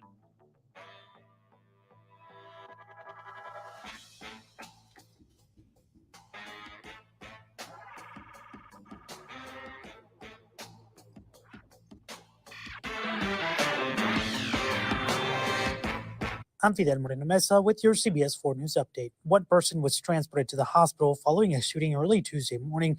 According to El Paso police, the incident happened in northeast El Paso at the 107th block of Sunstone, right off of Dyer. This is a developing story. We'll bring you updates as we get them. And one person was taken to the hospital with serious injuries after a crash in El Paso's Upper Valley Monday night, according to El Paso Fire Dispatch. The crash involved a motorcycle. It happened at East Borderland Road and Beringer Street, according to the police department. Special traffic investigators were called to the scene. The call for the crash came in shortly before 8:30 p.m. This is a developing story, and we will, of course, bring you updates as we get them. Police responded to a call for an aggravated family violence disturbance in East El Paso on Monday afternoon. One person was taken to the hospital with serious injuries, according to Fire Dispatch. For more news headlines, head to our website, cbs4local.com. Traffic all day. News Radio 690. Heavy congestion is blocking the right and left interchange ramps on I-10 westbound of the 54 Patriot. Still have delays southbound on the 54 from McCombs down to Kenworthy, a 10-minute backup. An injury accident inside the loop on North Loop Drive westbound before Burgundy. And seeing a little less than 5-minute delays on the I-10 westbound from Wrestler up to Trans Mountain. Carrie Edwards, El Paso traffic. This report is sponsored by Wendy's $3 breakfast deal. Wendy's $3 breakfast deal is your choice of bacon or sausage, egg and Swiss croissant, plus a small seasoned potatoes for just $3. Break your morning routine and get your $3 breakfast deal today. Limited time only at participating U.S. Wendy's during breakfast hours. Season 2 of the podcast Betrayal features an all-new story of deceit, featuring a suburban mom and her husband's horrifying secret. It's a true crime tale of one mother's fight to find justice for her daughter and protection from a predator that's too close to home. I know his secret. I instantly was terrified. Then he just started calling me off the hook and texting me, and I wouldn't respond. And I was like, he's going to kill me. Listen to Betrayal Season 2 on the iHeartRadio app or wherever you get your podcasts. No, not now. That sounds like it's going to cost you. I know what to do. I'm going to cashnetusa.com. I can apply in minutes, get an instant decision, and if approved, I could have the money in my account as soon as the same business day. When you need money fast, be the hero. Go to cashnetusa.com to apply for the money you need now. The exact timing as to when your loan funds will be available will be determined by your banking institution. Your invitation to summer has arrived with 50% off everything for a limited time through Memorial Day weekend at Banana Republic Factory. Think breezy dresses, linen suiting, and more polished, sun-ready styles. Only at your nearest Banana Republic Factory store. Two guys drove to work. Neither guy wore a seatbelt. One guy got a ticket. One guy didn't. The same two guys drove home. One guy wore a seatbelt. One guy didn't. One guy made it home. The guy not wearing his seatbelt didn't. Don't risk it. Click it or ticket. Paid for by NHTSA. Your invitation to summer has arrived with 50% off everything for a limited time through Memorial Day weekend at Banana Republic Factory. Think breezy dresses, linen suiting, and more polished, sun-ready styles. Only at your nearest Banana Republic Factory store. Did you know that only 2 in 10 El Paso County students graduate with a bachelor's degree? By supporting Border Youth Athletic Association's mission of educational attainment, you will create a long-lasting impact in our students' lives. Your monthly donation enables 4th through 12th grade students access to after-school programs, providing a safe and healthy environment. BYAA engages and empowers El Paso's future through mentorship and leadership development. We believe every player who gets an education wins. Do you? Go to borderyouth.org and show your support for our youth today. Rosetta Stone, where language is learned. rosettastone.com. News Radio 690 KTSM El Paso. Live from the KTSM AM 690 studios, it's Talk El Paso with Andrew J. Polk. To be a part of the show, follow on Facebook at facebook.com/Talk El Paso. Now here's your host, Andrew J. Polk. Thank you all so very much for having joined us here for Talk El Paso, airing live on News Radio 690 KTSM. I've been your host, Andrew J. Polk. Super out of time here for this program, but a couple of things we're working on for you. Of course, more on the elections. First day of early voting. Right now. Go out and vote. Well, check your locations. epcountyvotes.com has all of the early voting locations. There are 8 of them around the areas in which the elections are actually happening. So make sure it's YISD, EPISD, and again, I do believe it is also the Horizon City. Yep, town of Horizon City. So if you're in those applicable areas, the districts for EPISD, YISD, or Horizon City, please go out and cast your vote. And so we'll be talking more about that. Got some things on the line for you when it comes to the remaining candidates, but also the next legislative session. We've had some monkey wrenches thrown into the works here, but we've got some things on the line and hope to be able to speak with, again, Representative Joe Moody from El Paso about a whole lot of things, but luckily that for the next time because we are out of time here for this program. I want to thank everyone that did tune in, call in, comment, participate in the show. We'll do it again tomorrow as we do every Monday through Friday, 4 to 6 p.m. So until then, until next time, want to wish you all a good evening and want you all to stay safe out there. Look twice for motorcycles when out on the road and have a great evening, y'all. We'll see you tomorrow. Traffic all day. News Radio 690. Heavy congestion is blocking the right and left interchange ramps on I-10 westbound of the 54 Patriot. Still have delays southbound on the 54 from McCombs down to Kenworthy, a 10-minute backup. An injury accident inside the loop on North Loop Drive westbound before Burgundy. And seeing a little less than 5-minute delays on the I-10 westbound from Wrestler up to Trans Mountain. Kerry Edwards, El Paso traffic. Are you suffering from seasonal allergies? Because you're not alone. Experts say pollen season started earlier this year and will last longer, and that folks who've never had issues before are feeling miserable. I'm Martin Hoke, inventor of Navage, the world's only nose cleaner with powered suction. Over 3 million people use Navage to pull saline in one nostril, around the back of the nose, and out the other nostril, helping to flush out allergens, mucus, and germs. Navage helps clear your sinuses quickly and naturally. But what about other people's experiences, like Miss Clement? Quote, I chose Navage because of my persistent allergies. Navage works. While using it, I cut back on allergy meds and occasional shots at my doctor's office. Unquote. That's one of over 120,000 reviews with a 4.6 star average written by people who use Navage to breathe better, snore less, and feel healthier. Stop suffering and try Navage today at Walmart, Walgreens, CVS, Rite Aid, and Target. Navage, N-A-V-A-G-E, clean nose.